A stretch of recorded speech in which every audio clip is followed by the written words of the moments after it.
You see yourself? That's pretty cool. That's the YouTube, right? This is getting broadcast on YouTube or something? Yeah, yeah. So,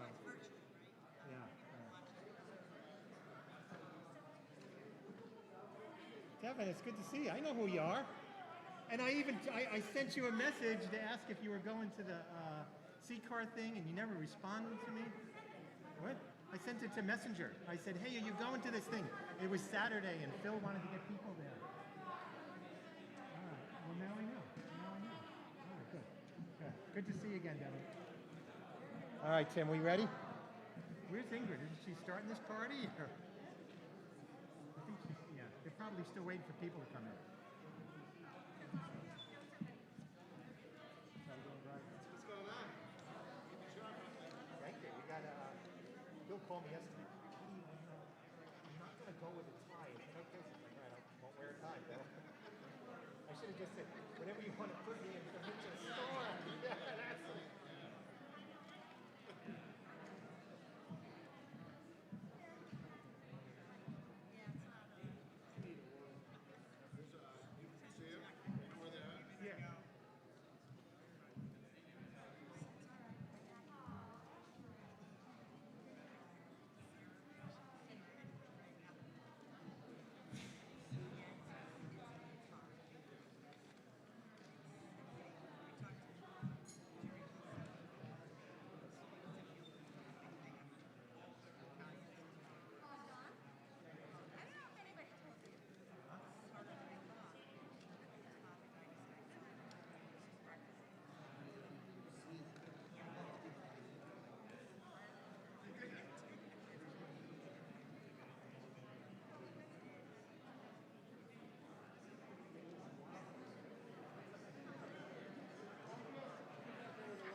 Craig's still signing, it says.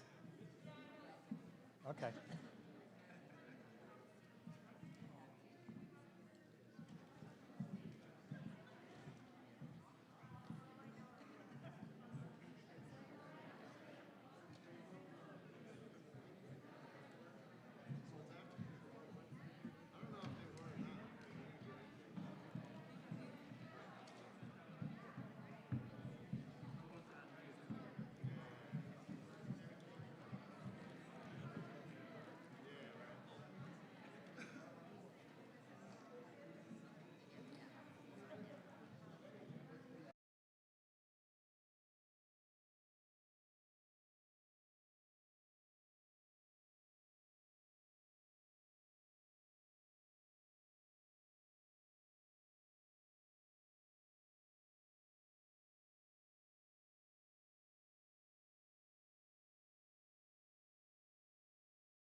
Well, that does not deserve applause. What really deserves applause is the energy within this room. And I am fascinated, and it really speaks largely to the SHU mission. It's really to engage the community. And we've taken on some steps to renovate this community theater. It's over 100 years old. And the whole idea behind the renovation was to hold events like this. We know that a community matters, and in a community is unity, and unity is what really empowers all of us to do great things. So on behalf of Dr. John Batillo and the entire Sacred Heart University community, I want to welcome you here tonight, and enjoy the show.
It's a celebration. Celebrate good times. Let's celebrate. There's a party going on right here, a dedication to last throughout the years. So bring your good times and your laughter too. We gon' celebrate and party with you. Come on now. Celebration. Let's all celebrate and have a good time. Yeah, yeah. Celebrate and have a good time. It's time to come together. It's up to you. What's your pleasure? Everyone around the world, come on!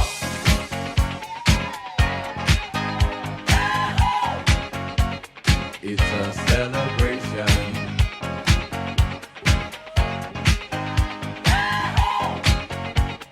It's a celebration. Celebrate good times, come on. Let's celebrate. Come on now. Celebrate good times, come on.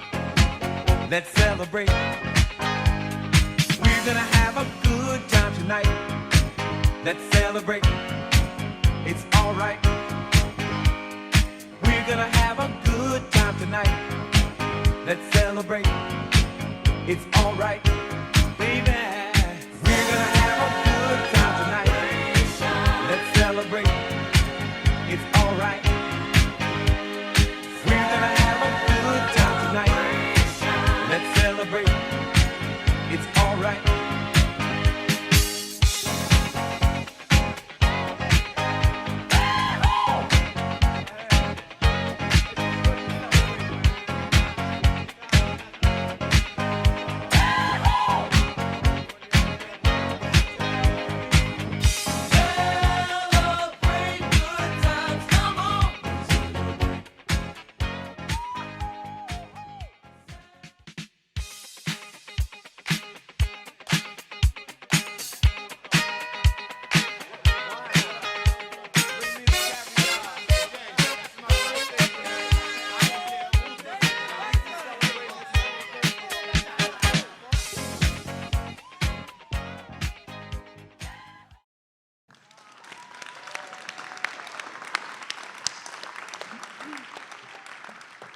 As you can tell, we had a lot of great pictures this year, so thank you to everybody for sending those in.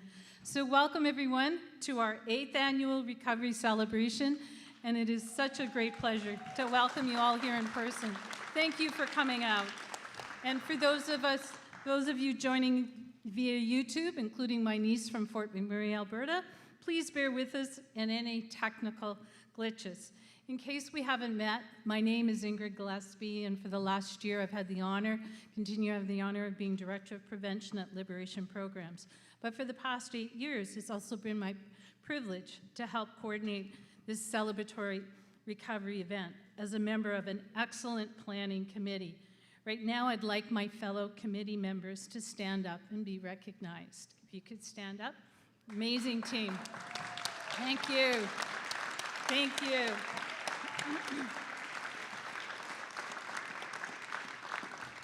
This event would also not be possible without our wonderful sponsors who have made the generous donations and made tonight possible. This past year presented many challenges in the fields of physical as well as behavioral health. But tonight, it feels so good to be able to celebrate recovery in all its forms and to show appreciation for those who work tirelessly to support it. Our theme this year is celebrating recovery together. Every person, every community, every family. In the next hour, we'll learn more about just what that means. We'll be hearing from some local heroes, both sung and unsung, as we celebrate their efforts and applaud their courage and generosity. They're absolutely amazing. Now I'd like to turn this mic over to Bill Mitchell, one of the evening's MCs. As a resident of Westport for nearly 80 years, the former co-owner of Mitchell Stores and one of the most familiar faces in Fairfield County, he hardly needs an introduction. I heard that laugh. It would probably take all night to list the clubs, the committees, and the boards on which he's served or been a member. So just trust me when I say He's the hardest working, almost 79-year-old you'll probably ever meet. Bill and his wife Sue have 3 sons, Scott, Chris, and Tyler. The Mitchells are well aware that recovery is a family affair and are really shining examples in their support of each other as well as themselves. Bill, as always, thank you for being with us. Bill?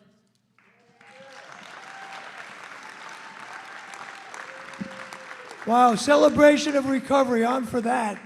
Thank you, Ingrid. But before I start, it's nice to know that we've had the former chief of police in Fairfield, now head of our security at Sacred Heart.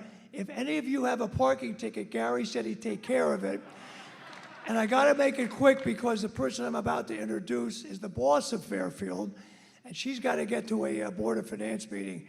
But Ingrid, thank you. Yes, my name is Bill Mitchell, and I'm a recovering alcoholic of over 31 years, and I've been introducing, thank you.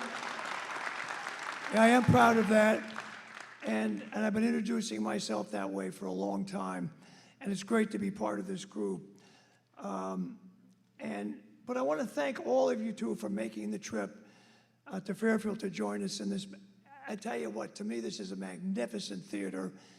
Those of us who remember what this place used to look like, I live in Westport, but I used to hang out 13, 14 in here watching the movies Saturdays. The 2 people, one about I'm about to introduce, and Dr. John Patillo, I know John, you're out here somewhere, president of Sacred Heart. These 2 people at the top made this venue happen, so thank you for that. And so Sacred Heart holds a special place in all of our hearts thanks to the Collegiate Recovery Program, which directly supports a sober lifestyle for its students. And I know James Caffron is here somewhere, I can't see. Where are you? Where are you, James? Stand up. James is our director, and he's 25 years old, and he's a Met fan. That's the tough. Anyway, and I will say this too, and people in recovery have found support and friendship in the town of Fairfield as a whole, especially among its leaders.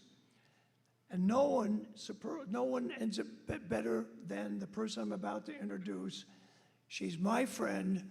She's the first select woman of Fairfield, Brenda Kupchak. Brenda?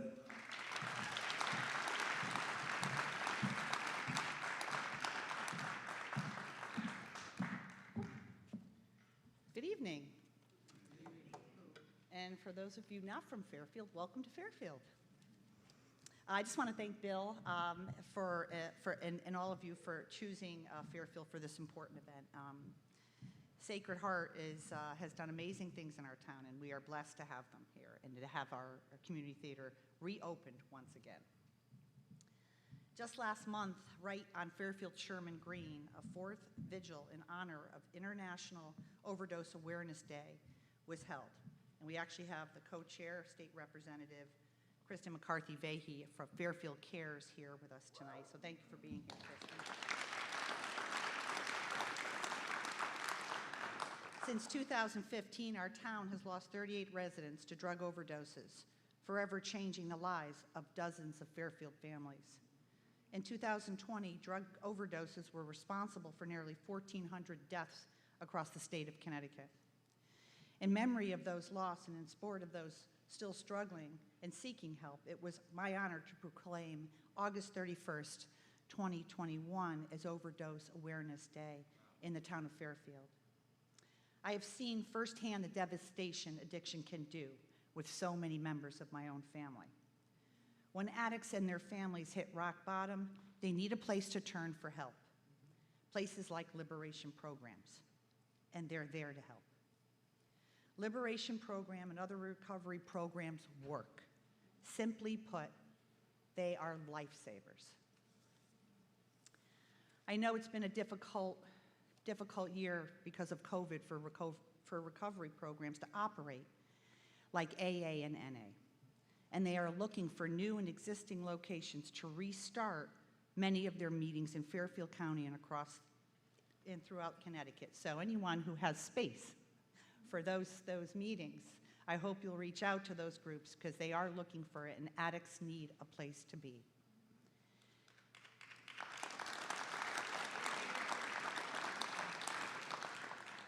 We are resolved to reducing the toll of substance abuse and overdoses takes on our community, and that's why I am proud to be standing here with all of you tonight. God bless.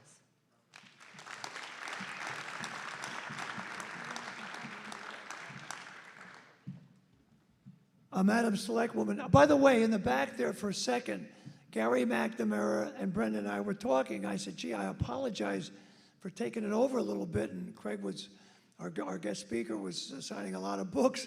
She said, Billy, no problem. We'll come shopping, the both of us, and we'll take it out on you. Don't worry. So I invited him. Where's Russell, my boss? He's out here somewhere. Russell, we got to take care of the first Selectwoman and the authorities. So anyway. Hey, listen, tonight, seriously, tonight is actually the eve of the International Day of Recovery.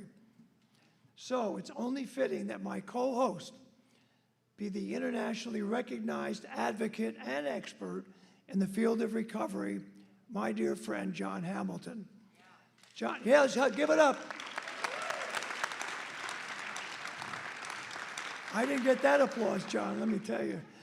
John's president, and many of you know this, and CEO of Liberation Programs, a 50-year recovery program, and has 30 years plus years of experience in the field of addiction, treatment, and prevention.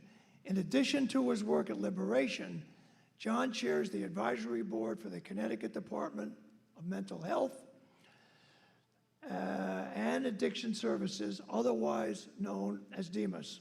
He also serves on the Governor's Alcohol and Drug Policy Council.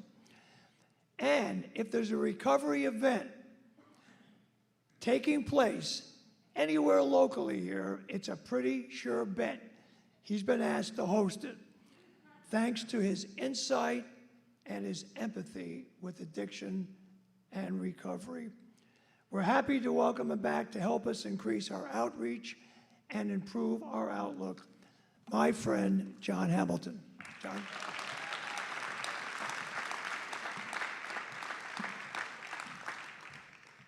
Thank you, Bill, and thank you, Ingrid.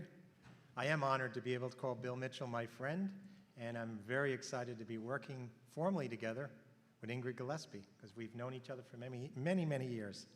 So, as Ingrid said, tonight's theme is celebrating recovery together. Every person, every family, and every community. That can be interpreted many ways, but for me, I see it meaning inclusion rather than isolation, sharing instead of shaming, and connection over criticism. I learned years ago when I first started my career in a therapeutic community that ultimately your community is your healer. Last year at this time, we congratulated everyone's efforts to stay strong in recovery while overcoming all the obstacles the COVID pandemic threw in our path. This year, even though the road to recovery seems clearer, there are still many bumps and curves along the way. That's why this year's theme is so important, because togetherness in recovery is essential. As individuals, we need our own strength and the strength of others. As family members, we need to rely on each other, because it's not just the person struggling with substance use who needs support. And I think most people in recovery will agree, being part of a compassionate community can make all the difference, whether you're starting out or whether you have many years clean and sober under your belt. Tonight's honorees epitomize the notion of celebrating recovery together. In our every person category, we have someone who decided to turn her struggles into service. Every family honoree is a member of a group whose numbers are regrettably increasing, those who have lost a loved one to the opium epidemic. And in our community category, every community relies on first responders in times of tragedy and trauma. Tonight we honor them, as well as a special group of selfless volunteers who in turn help these first responders cope with their own traumatic stress. We're going to meet all the honorees shortly, but first, let's take some time to recognize how all of you got here and your celebration of your own recovery together. We asked all of you, as you came out, to write down how many years in recovery you have. And since recovery is for everyone, we asked family members to be part of this tally too. And now it's time for you all to hold up those numbers proudly and be counted. Now's the time to hold your numbers up. Wow. Look at that. We got this on camera, so we're hoping to take a screenshot, and we're going to tally it later. We're going to add up all the numbers here tonight, and if you're watching on YouTube and you get to see all the cool people there holding up their numbers, they're going to be registering their numbers as well when they registered. So at the end of the night's festivities, we can announce the grand total. But for now, I want you to take a good look around you and look at the numbers to see what an amazing group you are. I'm seeing numbers like 27 years, 40 years, unbelievable. Holy cow, Robert. Oh, that's incredible. I think this calls for something special. It's like a spiritual experience. Nice little segue, Pivots Ministry, right? Spiritual experience. We know there are multiple pathways to recovery, and I like to think recovery is recovering the lost parts of yourself. And the first part of recovery is recovering physically, which they used to call detox, but now we change the language to withdrawal management. Then there's recovery emotionally and psychologically. That's what formal treatment does. But in my over 30 years working in this field, I've never seen anyone in sustained recovery, regardless of their pathway, without spiritual recovery. Right? Amen to Pivot Ministries out there in the front. Earlier this month, I had the pleasure of emceeing the 5th annual Addiction Awareness Vigil, sponsored by the New Canaan Parents, singing, storytelling, and sharing. Many of you are here. In fact, Paul Reinhardt's here tonight, and we're very grateful for that. We're also grateful that Paul Reinhardt, the founder of the group in the vigil, graciously is allowing us to bring a little bit of that music to tonight's event. It comes courtesy of the choir of Pivot Ministries, a faith-based residential recovery program for men. Here is a video of them performing the rousing rendition of Holy Spirit. I have tasted and seen of the sweetest of love, where my heart becomes free and my faith is undone. Your presence,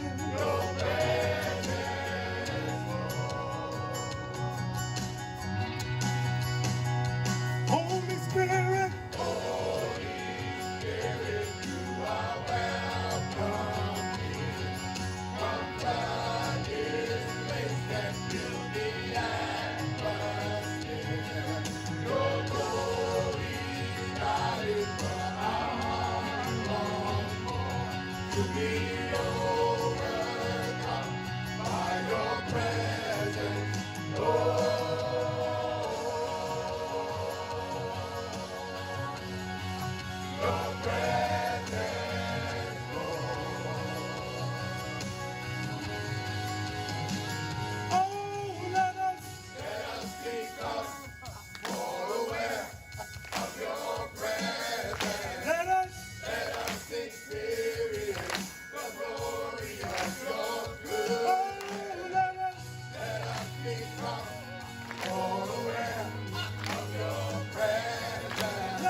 What a great performance the night that was, and a shout out to Pivot Ministry here in the front. You can even hear them singing along. The ones with the good voices, they were Pivot Ministries. So, we really are excited to have an incredible keynote speaker tonight. Many of you welcome him into your homes every morning when you watch the Today Show. He's one of the show's co-hosts. He also hosted Dateline and was a longtime anchor on MSNBC. Now, Craig Melvin has added another line to his resume, published author. His book is called Pops, Learning to be a Son and a Father, and in it, he gets up close and very personal, writing about fatherhood, addiction and recovery, and the impact they've all had in his life. Back in June, Craig talked about Pops with his co-show host, Hoda, on the Today Show. Check this out. Growing up, Craig Melvin thought of his dad, in his own words, as a ghost, there, but not there. It impacted me more when I was younger than I fully realized. I developed a deep-seated resentment because I didn't understand why. At the time, I was, really active in a bunch of stuff at school, and I was a good kid. Like, why wouldn't you want to be there? It wasn't until I became a journalist and doing stories on people that struggled mightily with myriad addictions. And then I started to understand, that was sick. Lawrence Melvin, or Pops as Craig calls him, struggled with addiction for the majority of Craig's life. The memories became dad drinking, dad being drunk, dad passed out, or dad at work. That was kind of it for a long time. As a society, I think unfortunately there is a tendency to cancel people, to write them off. No one wants to be bothered with the addict after the first or second try. And we did that for a while. But for me, like if you're a person of faith, you can't do that in good conscience. We're all climbing different mountains. And my father was climbing a mountain. It was an uphill climb Lawrence would eventually conquer. At 67 years old, Pops went to rehab and is now celebrating 2 years of sobriety. These days, Craig marvels at the kind of father-son relationship he now has with his Pops. I hope that I have the kind of relationship with my son 20 years from now that I've had with my dad for the past 2 years. Does that make sense? That's what I want. That's what I want.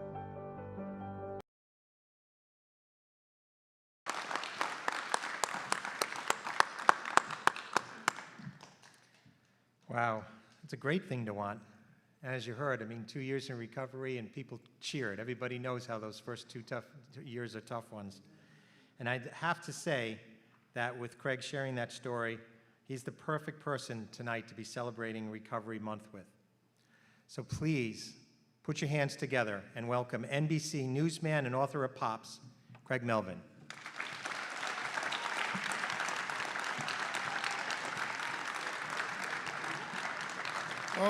Oh wow, that's kind. Thank you. Thank you. Y'all are sweet. Especially since I haven't spoken yet. You may take that back.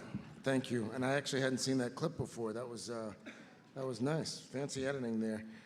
2 things before we get started in terms of housekeeping. First of all, I was today years old when I found out Bill Mitchell was 79 years old. Did you know that? Did anyone else? The man's got the energy of a 49-year-old. It's quite remarkable. I was in Mitchell's on Post Road a few weeks ago to buy a shirt, and that's how I ended up here. True story. True story. You don't say no to Bill, and I rarely do things after 7 o'clock because I'm also a 79-year-old man. And I require a great deal of sleep, so apologies in advance for probably ducking out a little earlier than a lot of you guys. But I would like to just start by saying I did not fully appreciate what this group was until I got here tonight. And I think that was probably God's plan. I am familiar with the good works at Pivot Ministries. They come to yes. My wife Lindsay and I, oh sweetie, stand up and to say hi. My wife puts up with, and we go to church here in town, and we've been supporters of the ministry for a long time at Pivot, and they're just walking, living, breathing examples of God's grace. And no, thank you. So I was familiar with Pivot and their mission. But before the program tonight, I had the opportunity to stand outside and sign a few books and talk to folks and really come to understand the different roads that led all of you here tonight. Families who've lost loved ones, in some cases children, to addiction. Spouses who have lost husbands or wives to addiction. People who have committed their lives to fighting addiction. It really is a remarkable group. And when all of you stood up and wrote down the number of years that you've been in recovery, Lindsay and I were moved by it. From 2 years to 40 years and all numbers in between. I will tell you, one of the things, and they mentioned this in the clip, one of the things that I have found to be true, and as a journalist, fortunately or unfortunately, I know the profession is sometimes laughable. I agree with your laughter, sir. I clearly a GMA viewer. I get it. Joking. I'm joking. He's 5, so if he is a GMA viewer, they can have him. That's not the demo. One of the things about my line of work is, as I typically catch people when I show up with a camera crew and a producer, if someone's having a really good day or someone's having a really bad day, I don't show up for the in-between days. And it's a blessing and it's a curse. So I get to experience people at their highest of highs, and I experience folks at their lowest of lows. And over the years, as you might imagine, school shootings or other mass shootings and natural disasters and presidential elections and campaigns, and I get to meet lots of very interesting people. And we're talking about folks from Ohio and Iowa to New Jersey I spent some time today talking to a guy in New Mexico who is the first black guy who has a PhD in tuba. He's a professional tuba player. And I kid you not, it was the strangest thing. He's got a new documentary coming out. I digress. But I get to meet a nice cross-section of this country. And one of the things that has become glaringly obvious and abundantly clear to me over the last few years, and this was even before I wrote the book, you would be hard-pressed to find anyone in America who does not have a recovery story. And by that, I'm not talking about everybody in America struggling personally with it, but a loved one who has struggled with it or is struggling with it, or someone indirectly, a colleague who's battling addiction, whether it's drugs or alcohol or gambling or sex addiction, just myriad addictions. I did not fully appreciate how many people were battling addiction until I started working at NBC News. And you start talking to folks. And I'm not talking about that thing that we all do where someone walks by and, hey, how are you? How's it going? Oh, I'm doing great. I'm not talking about that. I'm talking about legitimately talking to people, figuring out what their story is, where they're from, their hopes and their fears and their dreams and their work, all of those things. You start talking to people and you realize pretty quickly, we're all messed up. We're all messed up, either directly or indirectly. Some are a little bit better at hiding it than others, but we're all messed up. And you don't fully appreciate it until you start talking to people. In my family, we didn't realize we were messed up for a long time. Our dad, like, a lot of you guys probably, and a lot of you women as well, my dad grew up in South Carolina in the 50s and 60s and 70s. And from the time I was a little boy, I was under the hood with my dad. He had a 1973 Pontiac Le Mans. He loved that Le Mans just as much, if not perhaps more, than his three boys, on a given day especially. But my dad worked in that car at least once a week. He was a third shift mail clerk at the post office in Columbia, South Carolina, just outside Columbia, South Carolina. And he was also of that generation that he didn't really talk a whole lot. You know, now everyone shares their feelings and you talk about it and you ask your kids questions and we're all deeply engaged. My dad wasn't one of those people. Not because he didn't want to be, just didn't know how to be, you know. It's not what he saw growing up. In the book, not to give away too much, but the first line of the book is my dad grew up in South Carolina, but he was born in a prison in West Virginia. I did not know that until I got older. And we didn't even talk about it until I started writing this book. And you can imagine, some of you have been incarcerated. We talked about it outside. You can imagine how that shapes you in so many ways. And my dad never talked about it. Family never talked about it. People in the family knew, but we didn't talk about it. So he grew up, in his words, as a jail baby. My grandma, she was a badass. Can I say that? Okay. I don't know. I know it's it's kind of church group, so I didn't, profanity. Ass is okay. You can say ass on the Today Show in the right context. I digress. But my grandmother, she ran numbers, and she was a bootlegger. Yeah, I know. I didn't find out until it was too late to brag about it. She was long dead. But she did this in the 40s and 50s in South Carolina, where a lot of black women, especially of her generation, they didn't have options. She had a 6th grade education. She did what she knew how to do, and as a result, she got caught one too many times, and she ended up in a federal prison in West Virginia. Fun fact, by the way, same federal prison as Martha Stewart. Yes. Billie Holiday served her time in the same.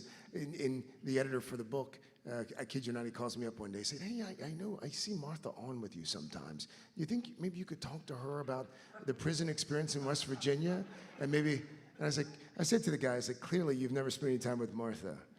She's not going to talk about her prison experience." So my dad, born in prison, and grew up not knowing who his father was until he was a teenager.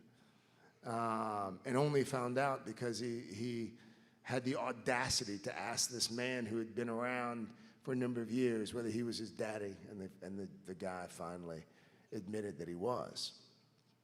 And so my father grows up this way and has his first beer at 14. And over the years, he just starts to drink a little bit more, and then all of a sudden he goes into the Air Force. And he's stationed at Shaw Air Force Base in Sumter, South Carolina. And what was the occasional weekend beer becomes a little bit more regular. And he's in his early 20s, and he's drinking more. He's working on aircraft with these guys. And then he gets out, and then he goes into the post office. And he starts to drink even more. And I was born in 1979, and my parents got married shortly thereafter. And I talked to one of my career highlights, was interviewing my dad and my mom for this book. And I spent hours asking them all of the questions that you want to ask your parents. And I was able to use the guise of journalism. So they had to answer the questions. It really was quite remarkable. And so I'm asking them these questions, and they're being quite honest, and at times disturbingly so. You know, they teach you in journalism classes, by and large, you don't want to go asking questions of your interview subjects that you don't really have the answers to. Like I know it sounds perhaps a bit disingenuous, but by and large, when we interview people, if we're asking a question, it's like, "Sir, where were you last Friday?" we're like the cops. We have a pretty good idea where you were last Friday before we asked the question. We don't like surprises, but with my parents, it came from a place of legitimate curiosity. And so I'm spending hours asking these questions about growing up and my childhood and their childhood and their tumultuous marriage and the things that separated them and things that kept them together. And early on in the conversation, I was talking to my dad about his addiction. And I said, Pops, that's what I called him, hence the name of the book. I said, Pops, when did you know that you had a problem with alcohol? And he said, oh, well, I didn't really know I had a problem with alcohol until 2 years ago when I was in rehab. I said, what do you mean? He said, well, you know, when you're an addict, you don't really think about being an addict. You're just doing it. You're just, you know, you're shooting up. You're taking pills. You're drinking. You're doing it, but you don't really stop to think about it. And we had never had a conversation about addiction. We had never had a conversation about his relationship with alcohol until that moment. And he went on and on. And again, this is not a man of many words, but he spent a lot of time talking about his great awakening in rehab. My father did not realize that he had a problem with alcohol because the people around him, by and large, didn't really recognize that he had a problem with alcohol. Here we are in 2021, and I would contend that the way we view addiction now versus the way we viewed addiction just 10 years ago, very, very different. And so growing up, it's like, oh, you know, Dad drinks. He drinks Budweiser. He drinks Coors Light. He switched to Coors Light when he found out that the Budweiser had a lot more calories in it. He was being health conscious. So instead of drinking like a 12-pack of Budweiser, he would drink like 8 Coors Lights in a sitting. And so the way that we view addiction is different. But my dad maintains that he would never have even thought about it had it not been for a day in 2017. My dad had retired from the post office after roughly 40 years. He corrects me all the time. He's like, I wasn't quite 40, it's 39. I was like, if you do 39 years at the post office, we round up. And so he did almost 40 years at the post office and he retires. You work third shift. You don't have a lot of time to develop relationships and hobbies and interests. My father didn't have a lot of friends. His friend was the 12-ounce curl, as we called it, or working on the car. And so his casual recreational drinking when he retired became all-consuming. And so this man who would occasionally have too much and get drunk became a man who every time you talked to him or my mother, he was blackout drunk. And we were concerned, but, you know, we had seen this off and on over the years, not for a sustained period. And then he gets into a fender bender on Broad River Road in Columbia, South Carolina. And he sideswipes a woman. And thankfully, it wasn't that bad, but it could have been far worse. And the people who love him, his village, me and my younger brother, my older brother, my dad's nephew, my mom, we all started talking. It's like, hey, you know, maybe it's different this time. Maybe we should do something this time. We had tried before. We had done interventions. And by interventions, I mean that we sat my dad down in the den and we told him, hey, you're drinking too much. You should clean yourself up. That was our version of the intervention. And fast forward, a few years ago, I'd been on the job for a number of years. I'd met a fella who runs Shatterproof, Gary Mindell, and I got to understand addiction a bit better. I got to understand interventions a bit better, and not from watching the Discovery show. And we decided, you know what, maybe we should do it the right way this time. And we found a woman in South Carolina, a licensed therapist, specialized in interventions. And we had to go in for a session, had to write our letters, And she talked to us about the process and lining up a facility in Statesboro, Georgia. Willingway is where he went. Lining it up ahead of time, having his bag packed. And meanwhile, my younger brother and I, we were like, this sounds great. This is not going to work. They don't know Pops. And we went through the motions, wrote our letters. And that Sunday morning, here we are in the living room of my younger brother's house. And 5 of us read our letters, kept it short. That's apparently the guidance they give. And we talked about what we had come to miss with our father over the years because of alcohol. We wrote about the man that he used to be. It was tougher for my younger brother because he's 6.5 years younger, and the only man that he'd known for the most part was a drunk. I had some memories of my dad as a softball player and a pretty proficient bowler in the post office bowling league. I had better memories than my younger brother, but we read our letters. We're all,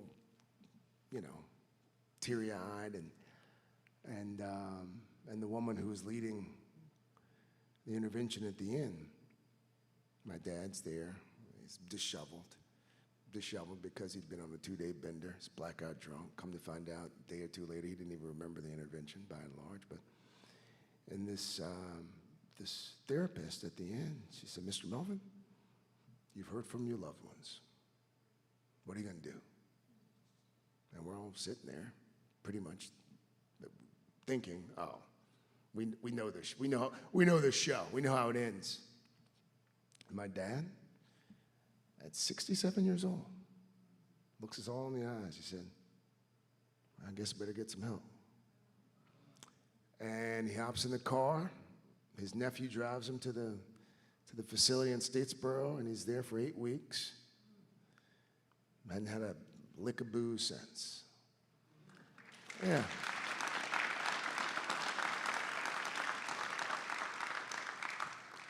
And I was telling Linz, I talked to him tonight, and we're going to go see the Washington-Dallas game in December, so we're talking about that, and he got his colonoscopy today, so he was spending a great deal of time talking about the solution that you have to take before the colonoscopy and how disgusting it was, and how I should do a story on how the solution that you take for colonoscopies is so bad that people won't get colonoscopies, and if they fix the solution, and in my mind I'm thinking, God, you know what? When you were drunk, I mean, this would have been a 2-minute conversation.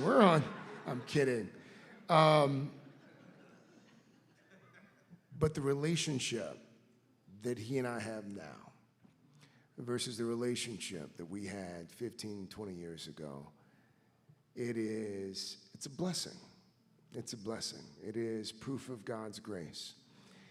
What I did not appreciate when I wrote the book, and I'll be honest with you, I wrote the book not because I was interested in becoming a part of this community, or I didn't write the book because I wanted to shed a light on addiction.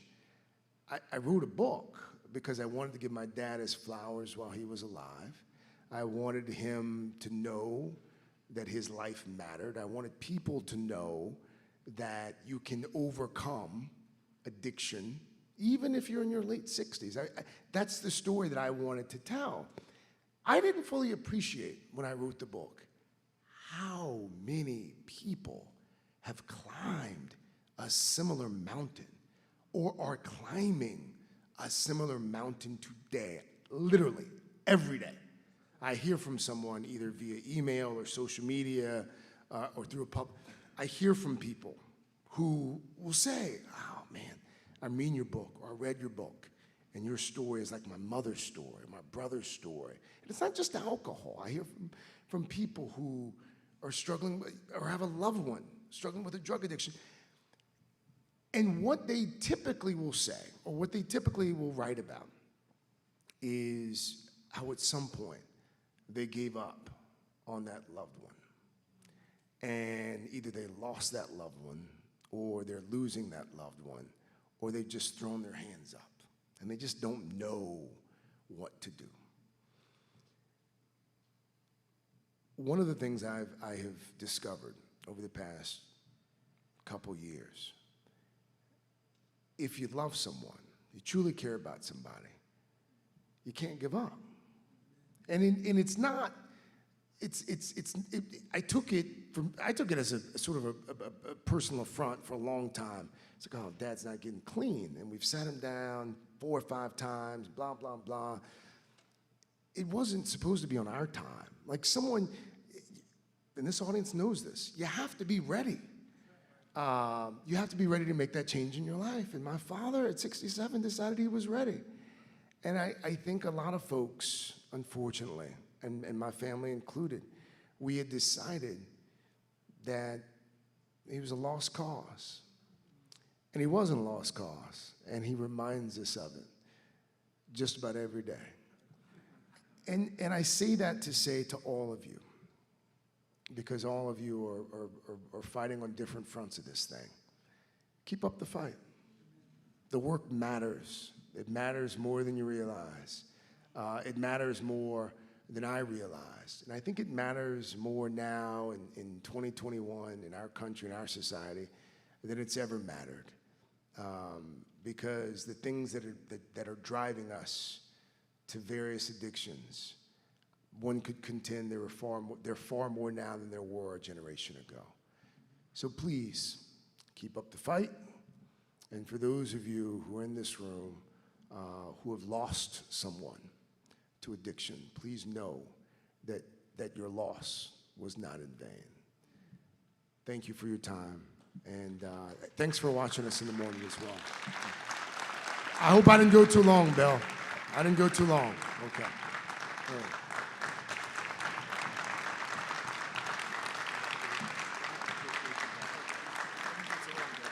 No, it's great. Greg, thank you for sharing your story, putting a public face on what recovery really looks like. We talk about a family member's recovery being a separate process, independent of your recovery of your loved one. And I think Craig's journey and his story and his book shares that, which is the litmus test in my book always to a strong recovery is gratitude. A concern that we have when we're working our programs in liberation that people haven't gotten there yet is resentment. So Craig could have easily had resentment of saying, man, my dad, I wish he was there when I needed him. But all I heard was a story of him being present today, which again is another goal of recovery, the ability to live in the present and have gratitude that his dad in his life today. So with that, I just want to share a token of appreciation for the courage that you have coming up here tonight and putting a public face on your recovery as a family member and giving others inspiration and hoping to help destigmatize this field that we live in. Thank you so much.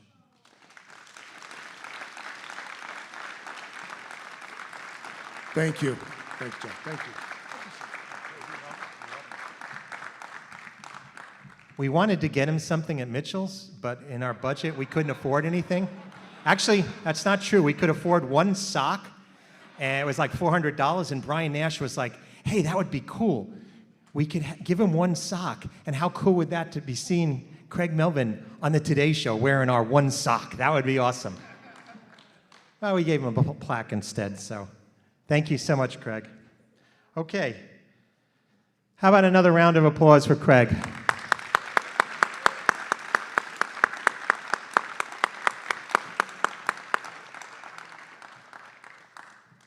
Time now to turn over to our guests of honor, 5 individuals who managed to cover recovery in all aspects, highlighted by tonight's theme, as I said earlier, every person, every family, every community.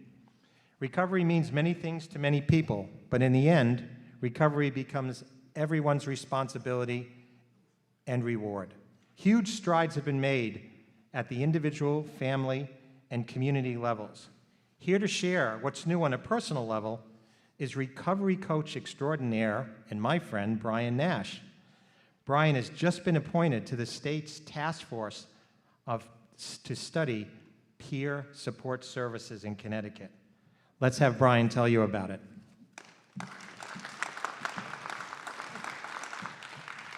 Hi, everybody. Thanks, John. My name is Brian, and I'm a person in long-term recovery. And thanks. I'm very honored to be here tonight to be sharing in this celebration. And it was an amazing story. I identified in a lot of things that Craig was talking about, and grew up in that household myself. And we talked a little bit about the task force. There's a couple of us here that have been assigned to a task force. I'm a recovery coach, a peer support specialist. And, I remember just before I kind of get into the task force, when I got out of treatment, and I used to work on Wall Street, I was in the military, I did all these things, right? And when I went through treatment and got out of treatment, they said, get a sober job, go to a sober house. And I was like, okay. And I was just doing what I was told. And I remember leaving treatment that day and leaving the hill, and I remember the overwhelming effect of, oh my God, what do I do next?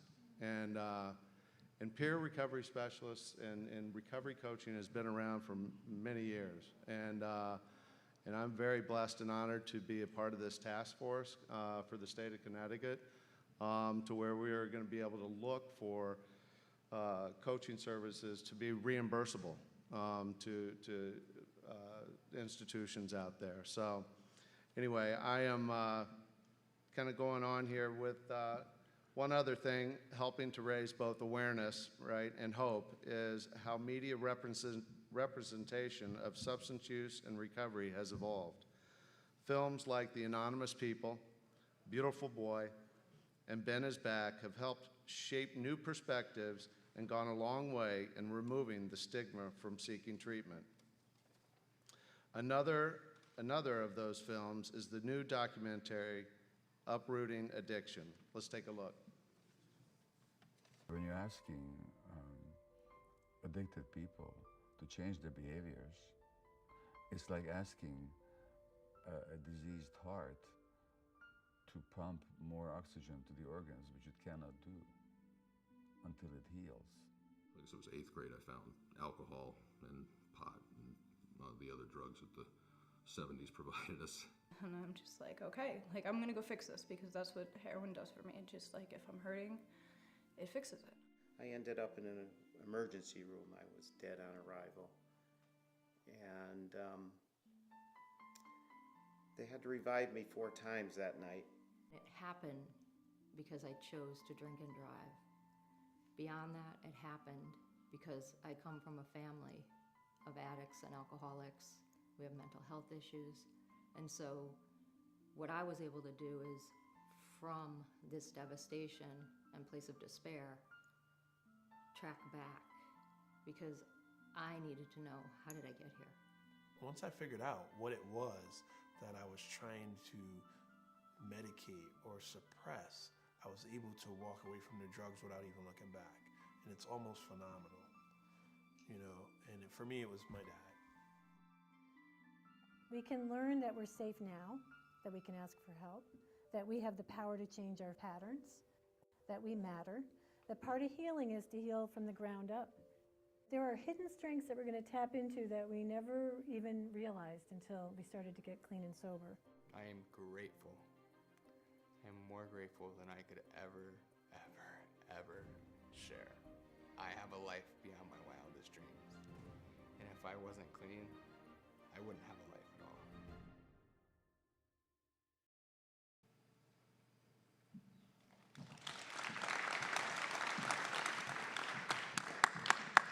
Thank you, Brian. Healing from the ground up, such a powerful image.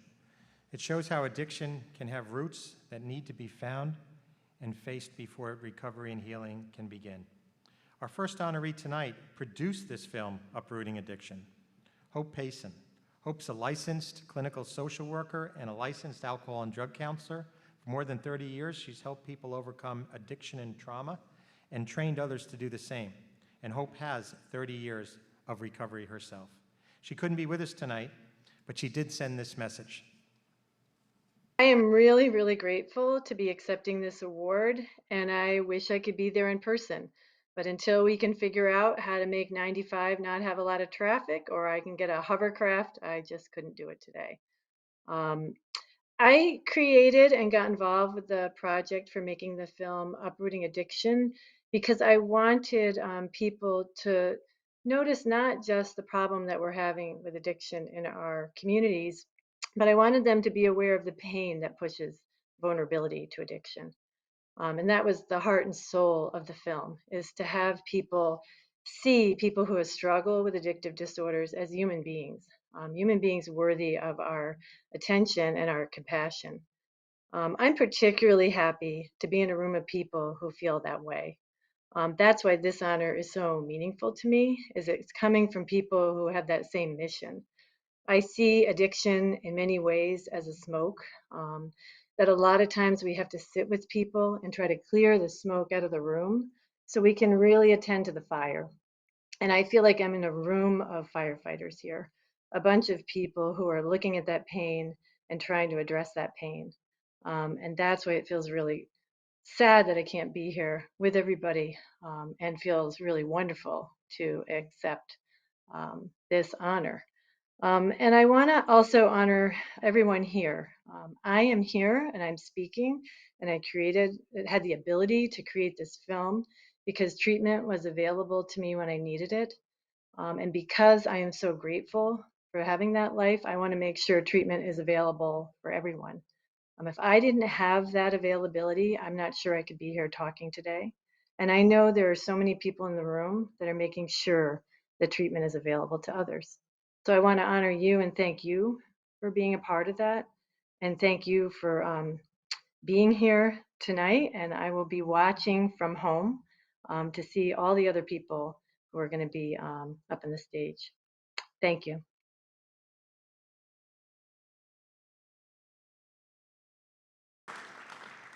Thank you to Hope, who really has us recognized. Again, the more you show your humanness, the more you're lovable. And as Gabor Mate believes, all addiction is rooted in some trauma and loss. So now, alcohol and substance use disorder affects not just the person living with it, but their family around them as well. Someone who knows this firsthand is our own planning committee member, Jacqueline, a former TV news producer and the executive producer of tonight's event, who, by the way, she did a fabulous job. I'd like to ask her, yes. I'd like to ask her to come up right now and share a little bit about her story. Hi, everybody. I don't know, this is really tall. Okay, hey. Hi, I'm Jacqueline, and my son was an alcoholic and drug addict. I know in certain 12-step parlance I should say is and not was, but I'm his mother, that's my story, and I'm sticking to it.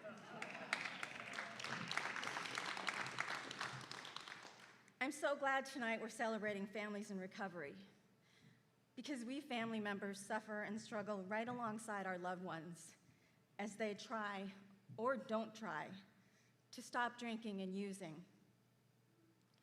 How many of you, like me, have felt paralyzed, not knowing where to turn or what to do?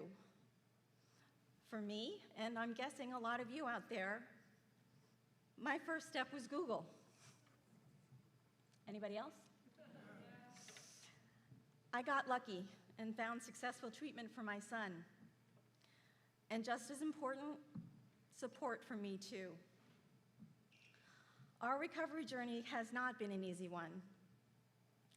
Addiction can and often does tear families apart, but recovery can bring them back together stronger. I know my relationship with my son is better and closer than I ever could have imagined.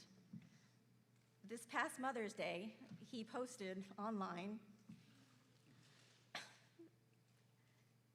"Thanks for taking on 3 jobs, as my mom, as my dad, and as my hero. All of the work he has done to be where he is now, he's my hero. And in just over a week, On October 8th, my son and I will celebrate 3 years of him being clean and sober. Thank you. Thank you so much. Thank you. I am eternally grateful for this, but I know some families aren't as fortunate. For them, sometimes help doesn't come soon enough. Too many families have lost loved ones to the opioid epidemic ravaging this country. And while none of us would blame them for getting lost in grief, there are families who have taken their loss and anger and turned it into loving action. People like the Morrisseys, as you'll see in this next video. Thank you. Our lives have been forever changed. We lost our beloved son, our beautiful boy, to substance use disorder. No matter what, I gotta keep going. No matter what, no matter what. Some folks just want us to go away and dismiss us. But hear our cry.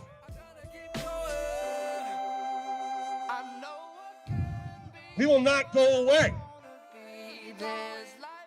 We will comfort the families that have to face the nightmares of losing a loved one to opioid addiction, to gun violence, to domestic abuse, to suicide.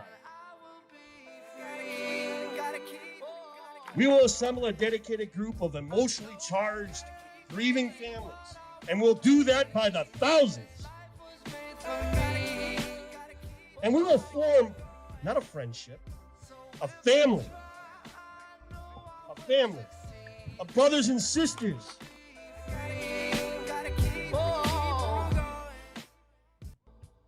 We will formulate strategies on how to end this epidemic.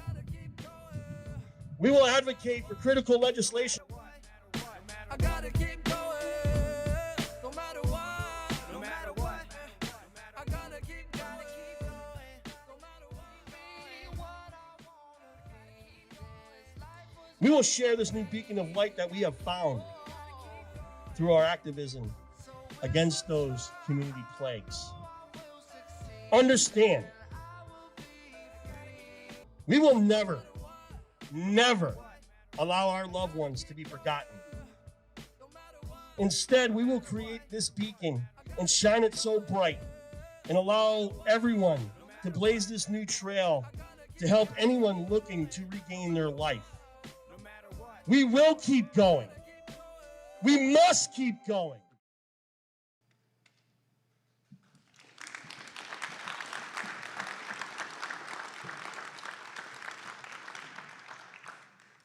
Brian Cody's Law was founded by Tony and Tracy Morrissey, who lost their son Brian to an overdose in 2019.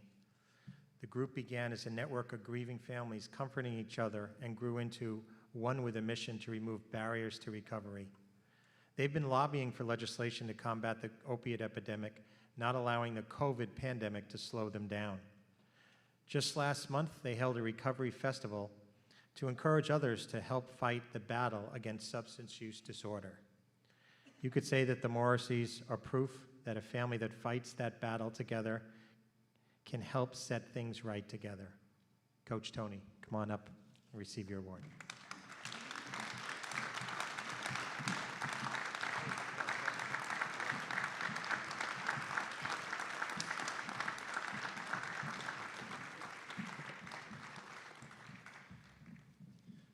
Good evening. My family and I are humbled and truly honored to be here tonight with you. 781 days ago, our lives were forever changed when we lost our beautiful boy, Brian Cody. But it's amazing how the good Lord works, ain't it? Sure is. In spite of that dark day 2 years ago, my family has committed to turning our pain into power. And God showed us a new beacon of light. Tonight is part of that beacon. Over the last 2 years, we have joined forces with thousands of families that have also been impacted in the worst possible way by substance use disorder. And we began collaborating with amazing organizations like Liberation, Glorious Recovery, Ice to Beef, CCAR, the Confidant and Cares Group, and so many others like the ones that are in this room tonight. We have formed a coalition of hundreds of what we call hope dealers who do whatever it takes to help those struggling with SUD.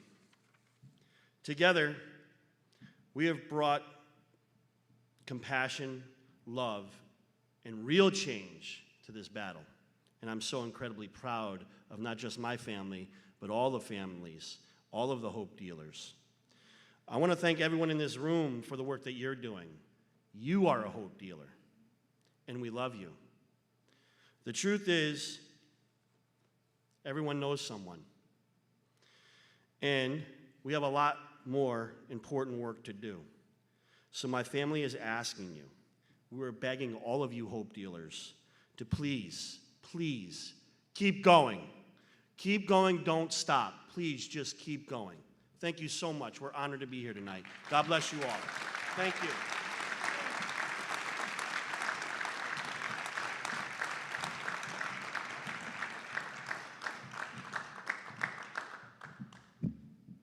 Thank you, Tony. Last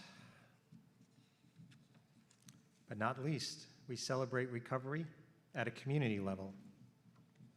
Planning committee member Alexa, founder of Glorious Recovery, and I'm proud to say a friend of mine. I have like 5 friends in the world, and 3 of them here tonight, so I'm really grateful. She is here to share a new development taking place in the workplace. Alexa, come on up. Thank you so much. Oh my gosh, congratulations to all the honorees. This is just amazing. So many of you probably have seen me running around Connecticut, you know, putting smiles on the face and just having fun. But a couple years ago, I started on another project, and I just wanted to give you a little bit glimpse. It was let me just take this thing off. I know. It was a beautiful October evening at Fort Worth, Texas in 2016. I was about 14 months into my recovery, and this was my first business trip sober. It was also my birthday. To celebrate it, my team booked a dinner at a beautiful Mexican restaurant and ordered a delicious pitchers of margarita. They didn't know I was in recovery, and after all, there's nothing wrong with having a drink after a long day in the office, especially if somebody's celebrating a birthday. But to me, 1 drink is too many, and 1,000 is never enough. At that very moment, my entire body became paralyzed. Thoughts flooded my brain. Should I or shouldn't I? Thank goodness I didn't drink that evening, but I also didn't speak the truth. I lied. I was too ashamed to admit that I was in recovery from substance use disorder.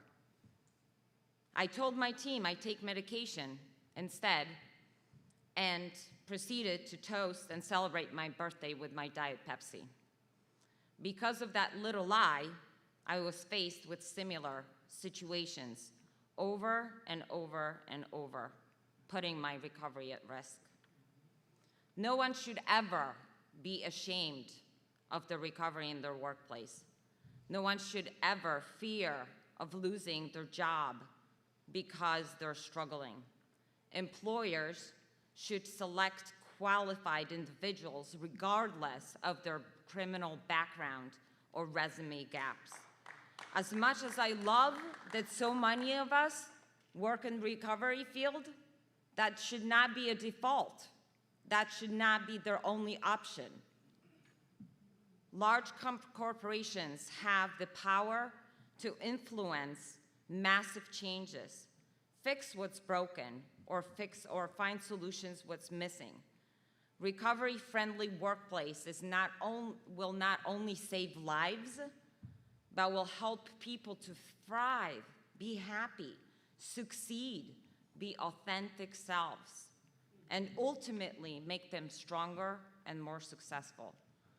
When I became open about my recovery in my company, which is the biggest aerospace and defense company in the world, I became truly free. So now I'm super passionate about that, but the honor is not about me, so let's move on. There is one workplace that doesn't have the traditional cubicles or offices or headquarters. For first responders, their workplace is wherever their help is needed. But first responders themselves also need help. And tonight, in our Every Community category, we're honoring an amazing group who offers just that.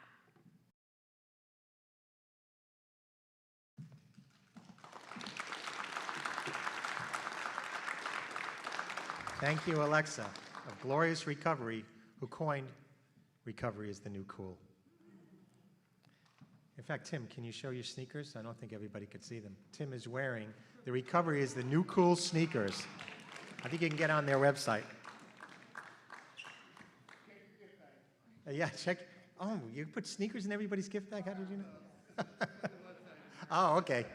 All right, that seems more reasonable. But keep up the good work.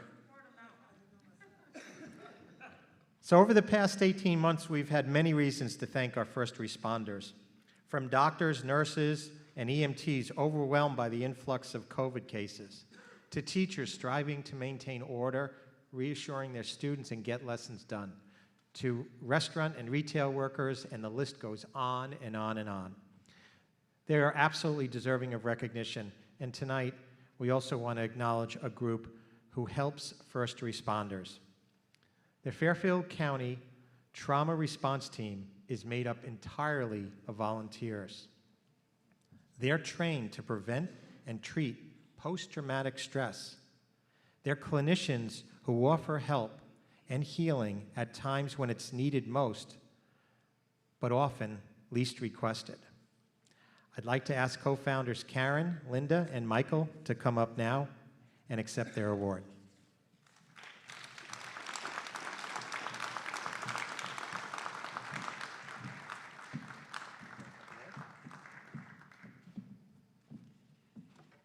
Good evening. Thank you for having us here.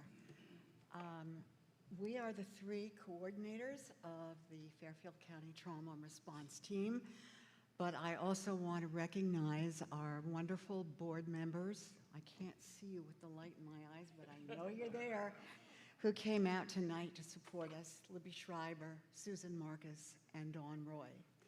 Without them,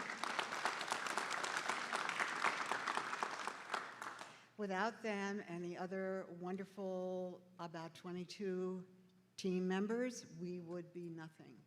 And speaking of community, you guys are my very favorite community.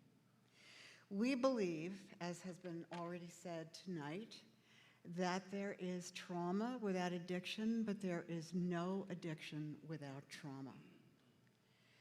When we first became aware of the huge gap in mental health services for first responders, it was right after the tragic fire in Stamford on Christmas Day in 2001, which you may remember. It was 2012. I'm getting it mixed up with 2011. We'll get it right. We're not good at numbers. We're really good at treatment, but we're not good at math. There were no services that day. There were 70 firefighters on that call. There was no rescue. There was only recovery. And when they got back to their department, there was no one there to help them. They were told by their EAP that the staffing had changed and it was Christmas Day and they should have a lovely holiday, and they would talk to them in a week or so. Fortunately, Dawn Roy, one of our wonderful members, is married to an equally wonderful captain in the Stamford Fire Department, and a number of trauma-informed clinicians went down to Stamford and also met them in Danbury and did some trauma debriefing. We quickly became aware that there were no services for these guys that were spearheaded by trauma-informed clinicians. Now remember, we're talking after September 11th. So you would have thought that we would have learned something from that experience, but evidently not. So we made it our mission to provide these services to help initially firefighters understand what trauma was. Now we work with not only firefighters, police officers, paramedics, EMTs, and dispatchers. And did I say police officers? Yes, I think that's an important part. We taught them how trauma could impact your nervous system. I love the fact that it was not referred to as post-traumatic stress disorder a moment ago. It was post-traumatic stress, which we also call post-traumatic stress injury. It is not a mental illness. It is not a mental disorder. It is a brain injury. So as we got to know our communities, particularly our firefighters initially, we learned very quickly that one of their most maladaptive solutions for their pain was the excessive use of alcohol. I remember doing a presentation with Michael where we said, well, we asked them, what do you do? What coping skills do you use when you are feeling overwhelmed by that terrible call you just were on? And they gave us an address. It was down the street from where we were teaching, and it happened to be a bar. So our mission became one of education without judgment. Traumatic responses, as I've said before, but I want to say it again, are not mental illness. They are brain injuries, a normal response to an abnormal situation. Most first responders, it is fair to say, would not even have thought in those terms. Their mantra, if you will, is this is the job we signed up for, suck it up and deal with it and get back on that truck. Through this reframing and new understanding of what trauma was all about, what were the symptoms, what were the ways of dealing with it, how it could become cumulative. When your bucket overflows, you need help. We were thus able to reduce the stigma of asking for help, to achieve a deeper understanding of their reactions and behaviors, and to teach them more positive coping skills. As a team, we are beyond grateful for being allowed to enter this very closed society that include most first responder communities, and to give these exceptional men and women who risk their lives for us on a daily basis the understanding and opportunity to lead the healthier lives they deserve. Thank you for these awards. Thank you for recognizing our work, and thank you for supporting all your first responders. When you see them, when you see an EMT, when you see a paramedic, when you see a firefighter, let them know how much you appreciate them, please. They don't get much of that. Thank you.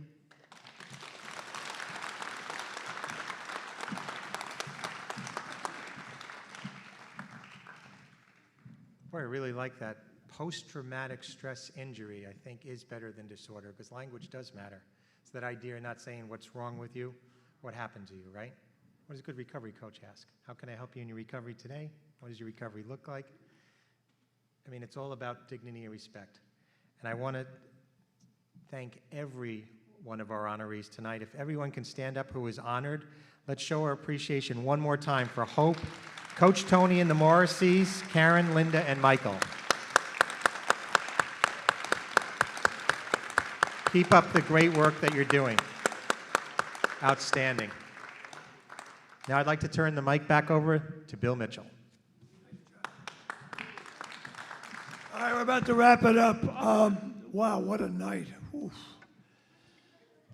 Oof. Well, we've done all the adding up of all the years, and I think it's time for the big reveal. Earlier this evening, John asked you to share how many years you've been in recovery, either yourself or as a family member. Who wants to hear the grand total? I'd like to hear the grand total.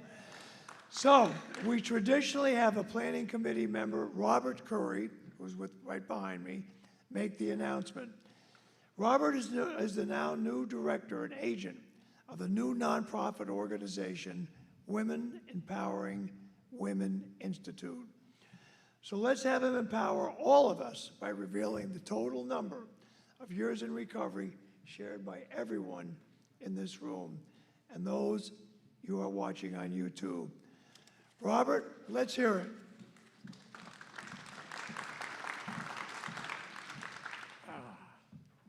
Thank you.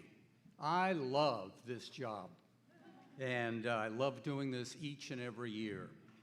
My name is Robert, and I'm an alcoholic and a drug addict, and this is my 41st year in recovery.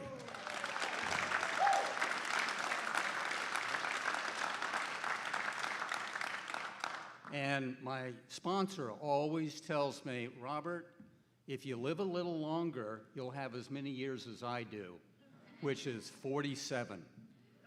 Anyway, the grand total for tonight of all of the years of sobriety and clean living, and I have a life beyond compare, and so do you in this audience, is 1,229 years.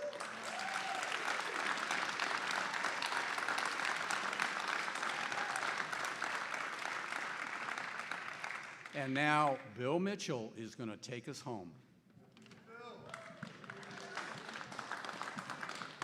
That's a staggering number, but we all know it's one day at a time, those of us in recovery, right? One day at a time.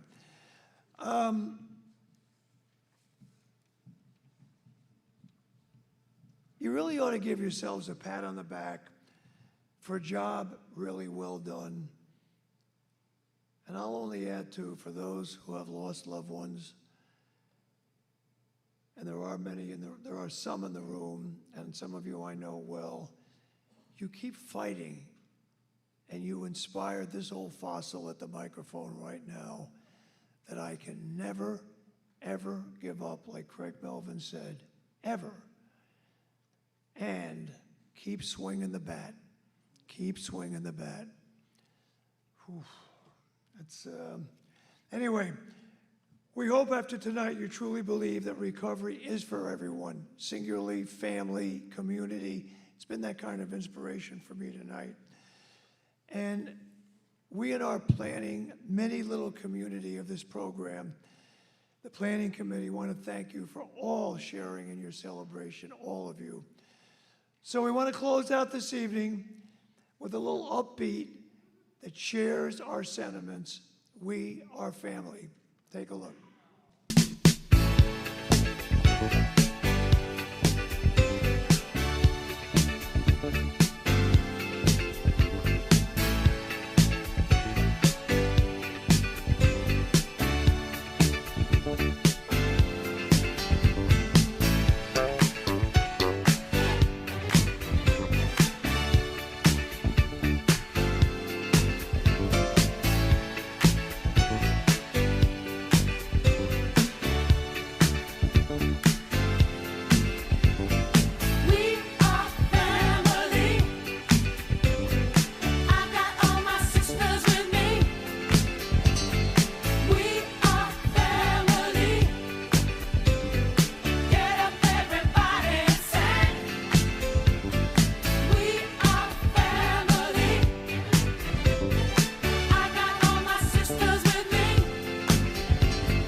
Great night, everyone. I